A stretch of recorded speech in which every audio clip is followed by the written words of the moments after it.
The great man is he who does not lose his child's heart. Life is a span, let us spend it in the great enterprise of learning. The man who moves a mountain begins by carrying away small stones. He who would rule must first learn to serve. The way to get started is to quit talking and begin doing. The cautious seldom err. Happiness is not something ready-made, it comes from your own actions. The people are the most important element in a nation. The spirits of the land and grain are the next, the sovereign is the least. The commander who understands warfare is the guardian of the people's lives and the sovereign's security. If the root is in confusion, nothing will be well governed. The more you know you don't know. When one's mind is made up, the heart will not be shaken. The greatest pleasure in life is doing what people say you cannot do. To be wrong is nothing, unless you remember that it is nothing.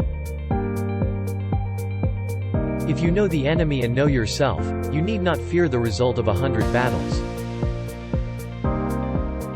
Friendship is one mind in two bodies. The benevolent man worries not that he will not be known, but seeks to be worthy of being known. What heaven has conferred is called nature, and accordance with this nature is called the path of duty. To have faults and failings is not shameful, the only shame is to have them and not correct them.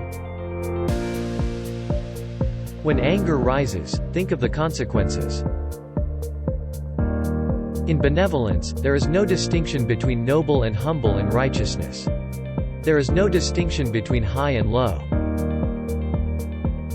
The wise find pleasure in what they have, the foolish in what they do not have.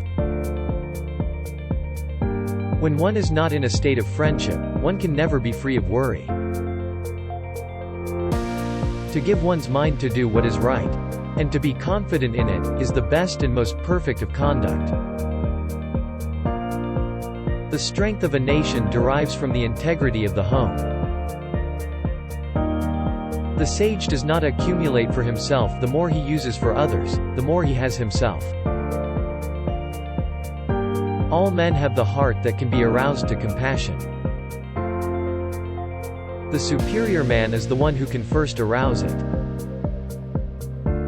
He who speaks without modesty will find it difficult to make his words good.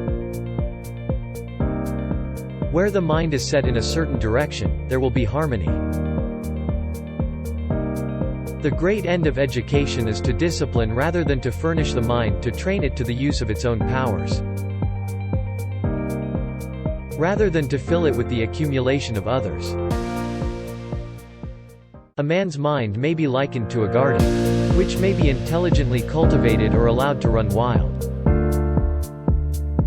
In nourishing the people, one should start by teaching them to love their neighbors. A heart set on benevolence is like the sun and the moon. They have their light and brightness for all.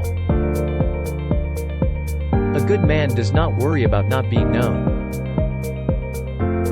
He rather worries about not being worthy of being known.